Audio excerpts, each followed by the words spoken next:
Takpan nyo ang camera ng laptop nyo kapag hindi ginagamit o isara nyo na lang.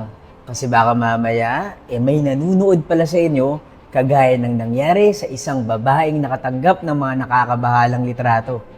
Storytime. Tawagin natin ang isang babae sa pangalang Chelsea. Isang gabi, naisipan niyang manood ng pelikula sa computer kasama ang boyfriend niya. Gamit nila yung laptop ng lalaki at masaya silang magkasama at naglalambingan habang pinapanood yung movie. Sana all. Pero ang hindi nila alam, pinapanood din sila ng ibang tao. Ako nga pala si Buji at mahilig ako mag-storytime. Kung di nyo pa ako fina-follow i-follow nyo na ako. Kinabukasan, binuksan ni Chelsea yung social media niya pagkatapos ng trabaho. At dito, nagulat siya sa natanggap niyang message. Merong isang tao na hindi niya kilala, pero biglang naging friend niya sa social media na nag-message.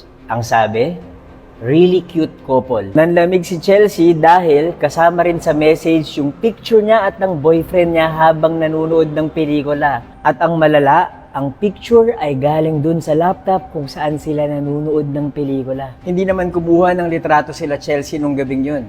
Ibig sabihin, may nanunood sa kanila gamit yung camera ng laptop. Ang sabi sa investigation, na-hack daw si Chelsea. At na-hack daw siya galing dun sa computer na ginagamit nila. At na-hack din daw yung social media ni Chelsea. Kaya naging friend sila nung account na ginamit ng hacker. At kaya nakapag-message siya mismo kay Chelsea. Wala naman daw ginawang kakaiba si Chelsea.